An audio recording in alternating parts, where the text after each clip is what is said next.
Hello, and thank you for joining us once again on Classic Vinyl Podcast. This is the podcast where we listen to and review songs and albums from the classic vinyl era of the 60s and 70s. I am your host, Justin, and I'm here with my other host, Tyler. I am present.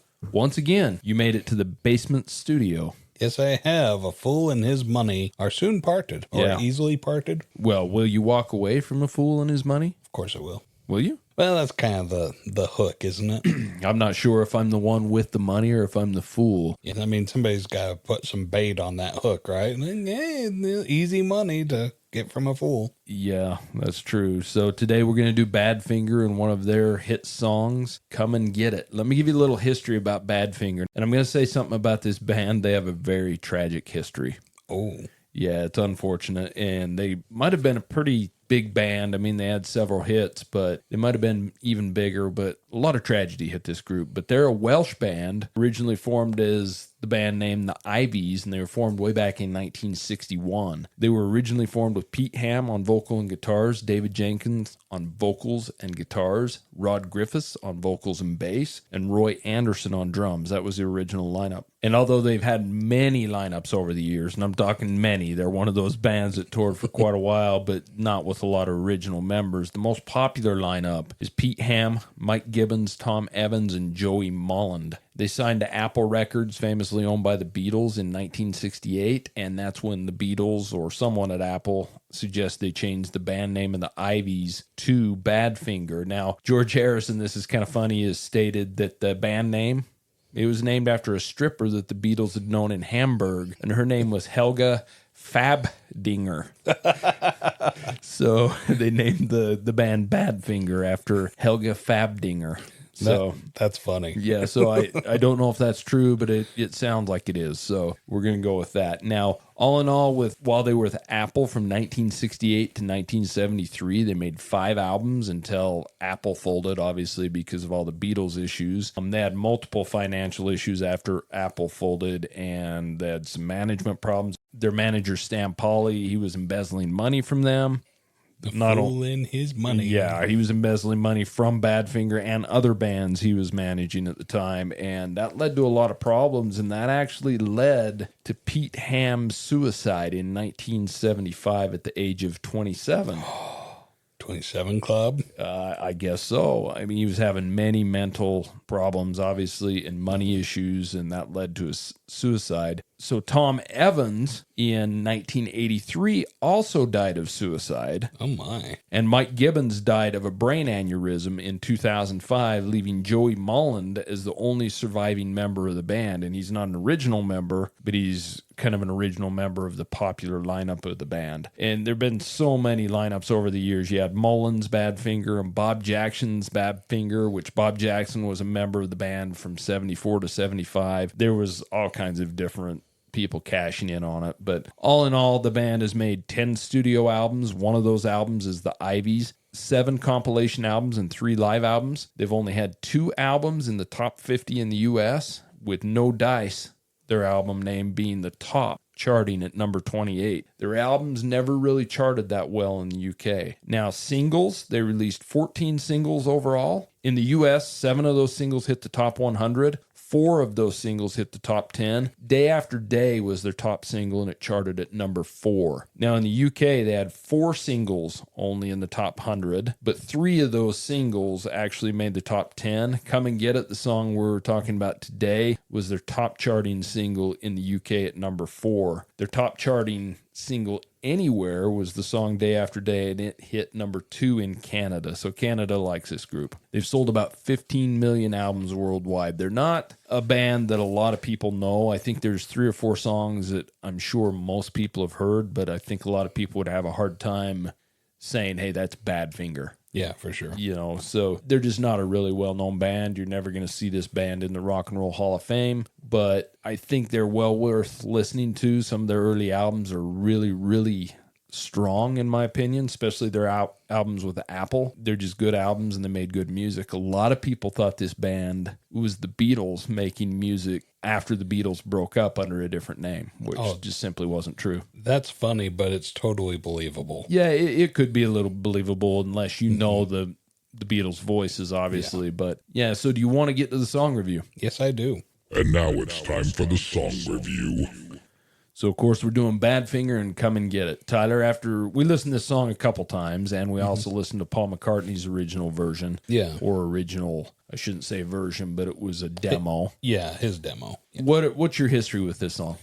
A lot of radio play. I would never have put it together. Badfinger sings Come and Get It. In fact, I would have thought this was a Beatles song. I'm probably one of those people that if you said, oh, yeah, this is the Beatles, that after they broke up, this is them continuing their group together, I'd believe it. Just because this song really sounds like the Beatles, and Tom Evans, you can tell the difference between him and Paul McCartney when you listen to him back to back. He sings enough like Paul McCartney and in the Paul McCartney style to be a little plausible. For a casual fan, without a doubt. Yeah, for sure. And the reason this song does sound a little like the Beatles, of course, it was written by Sir Paul McCartney. He actually wrote this song for the British film The Magic Christian that was released in 1969, and that film actually starred fellow Beatle Ringo Starr and had Peter Sellers in it and a bunch of other popular people as well. McCartney's demo version that we all listened to today, just to kind of get a bearing on where the song went when Badfinger recorded it, it was actually released on Anthology 3 album, and I think it's on the outtakes from the Abbey Road album as well, if you want to hear his version of that. But So Badfinger released their version, their single, on December 5th of 1969 in the UK and January 12th of 1970 in the US. The B-side was a song called Rock of All Ages. It was also released on the second Badfinger album titled Magic Christian Music. This was actually their first album under the Badfinger name, their first album with Apple after changing their name from the Ivies. 7 of the tracks on this album were new tracks from Badfinger, and the other 7 tracks were recycled tracks that actually come from the Ivies' first album called Maybe Tomorrow. They just re-recorded them and put them on this album. This single was recorded at EMI Studios in London and produced by Paul McCartney. Of course, Badfinger was signed to Apple at the time, and part of the deal with Apple was the Beatles would pick bands and produce them and write music for them and push them up to the top. And it just never quite worked as well as it should have, but there is a lot of hidden gems in that Apple Music. Paul auditioned all 3 singers to sing this song, and he chose Tom Evans out of all of them. Paul also plays tambourine on this song, which is very prominent in here. The single reached number 7 in the US and number 4 in both the UK and Canada. The single has done really well. It sold over 1 million copies worldwide of just the single. And this is one of Badfinger's most successful and popular songs they've released. No Matter What is pretty popular. Day After Day is pretty popular. These 3 songs are kind of their staples. This song was written by McCartney while the Beatles were in the midst of their day-to-day money issues they were having, kind of when they were doing the Abbey Road album. McCartney wrote this song from the perspective of some kind of peddler trying to get unsuspecting people to buy into his get-rich schemes. It was something Paul was just making up on the fly, right? And he was singing about this slick character that gets downright indignant when challenged about his authenticity. He gets pissed off, right? Yeah. Did I hear you say that there must be a catch? Will you walk away from a fool and his money? Right? That's the question. What I've written here and kind of what I take from it is the unspoken context is that true fools are anyone who believes this shit, right? Yeah, for sure. And maybe McCartney was sending a message to young bands out there that they shouldn't trust anyone making big promises, record companies, studios, who knows?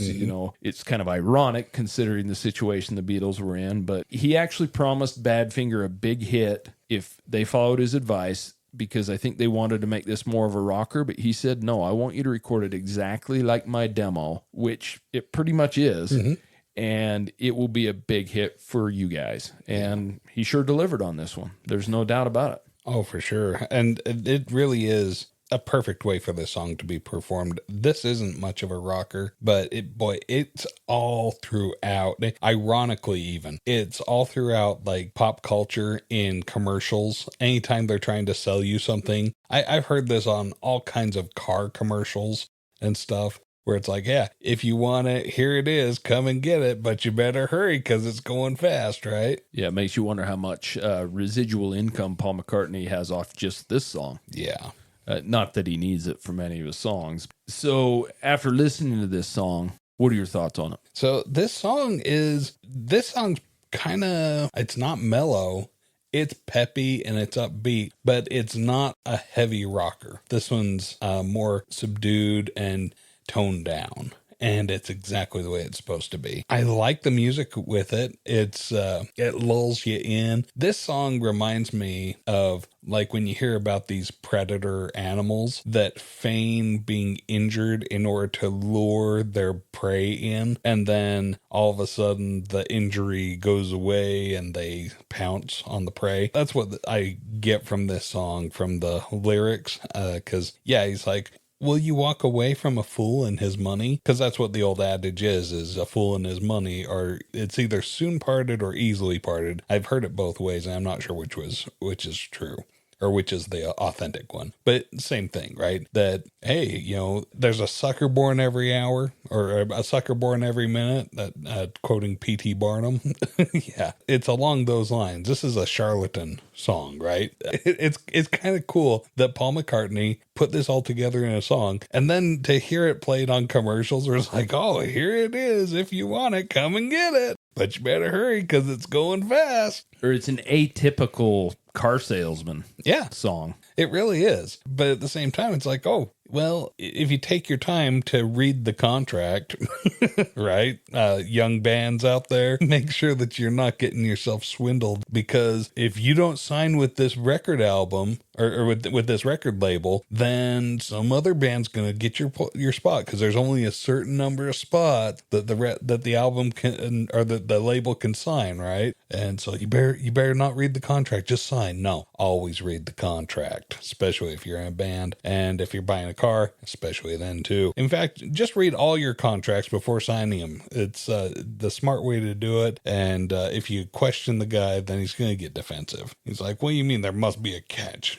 Can you walk away from a fool and his money? The sucker's right here just waiting to be taken advantage of. You do this and you're going to get rich quick. Yeah, that doesn't really work out that way so much, as anybody that's like sat through like a multi-level marketing spiel will attest. Fun song. It's a great message. It's well performed. I think Paul McCartney was right to hold the reins on this one and keep it with that subdued, steady tune and rhythm rather than going hard rock. It was perfect. I thought it was great. I had a great time with it. What do you think about Come and Get It, Justin? Well, I would have to agree with you that I like the way it's produced, but I still can say the one thing this lacks, which if you've listened to this podcast, you know I like guitar. There's no guitar in this song. No, there's not. So it would be interesting to hear a pumped up version of this song.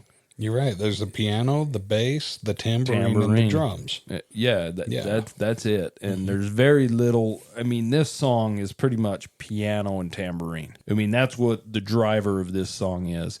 It's got the piano intro. It's got Paul coming in on the tambourine. Kind of slow, but it's definitely a catchy song. Just the verses and the choruses are very catchy. Paul wrote this, 68, 69, 70. Paul McCartney was on fire with what he was writing. He was in the zone, and this is just as easily could have been released as a Beatles song. This could have easily been on Abbey Road or been on one of his first albums. Who knows? But yeah, driven by piano and tambourine. It's got a good vocal. I think that Tom Evans did an excellent job of that. It's got great 3-part harmonies when they sing those together. I think they're excellent. I shouldn't like this song because it doesn't have any guitar, and I'm not a huge piano-driven fan unless it's used kind of subtle. And it's not used subtle in this song. It's the full driver. Yeah, it's up front. But it fits this song. It works really well with this song, and I do enjoy it. And I think the biggest thing for me and why I wanted to pick a Badfinger song, and it's kind of a coincidence that it just happens, the Beatles are my favorite band, but it's not because it's written by Paul McCartney. It's because I think Badfinger is a strong band, and it's unfortunate that the few really, really strong albums they've got have been forgotten to time a little bit. So I would suggest people go out and listen to Badfinger a little bit. But do you want to get the song rating? Let's rate it. Song rating. Okay, if this is your first episode, our rating system's pretty basic. We go 0 to 10, 10 being the best, and I put this one up pretty far up there. I'm surprised. I put it at an 8. 1 for the message, and 2, it's just the performance is perfect. For not having any guitar, that piano is just such the perfect sleazy charlatan instrument. And it's so perfect about it because it beguiles the way that it's played. It's played so sweet and so happily, but it's such a greasy guy who's trying to sell you this thing, and I love that. So where do you put this one, Justin? I'm not quite as high as you, but we're really close. I put this at a 7.5. I really shouldn't like it with the lack of guitar. I really shouldn't like it with so much piano, but I really enjoy this song. It is by far not my favorite Badfinger song. In fact, the 3 really popular Badfinger songs that you hear all the time, that most people aren't even going to know who it is, which is a shame. They're not even my favorite songs. They have some hidden gems on their albums, and that's why I suggest everybody check them out. But they're a good band. It's just unfortunate they've had such a troubled history. History. Yeah. It's just unfortunate because I think they could have done some good stuff. They were a very talented band. But yeah, 7.5 on this. So that's Badfinger and Come and Get It. And like always, if you have any questions, comments, concerns, or have a song or album you'd like us to rate, please send us an email at classicvinylpodcast@gmail.com. And I know I always say it, but it is true. We appreciate you listening to us because there's a lot of podcasts you could be out there listening to. And if you're listening to us, then we appreciate it a ton because we don't know what we're doing. Yeah, and we're glad you're here. Yeah. So until next time, we'll see you later. See ya. Thank you so much for listening to Classic Vinyl Podcast. And don't forget to subscribe on Spotify or Apple Podcast or wherever you listen to your podcasts. Follow us on Instagram at Classic Vinyl Podcast for updates, and also share us with your music-loving friends.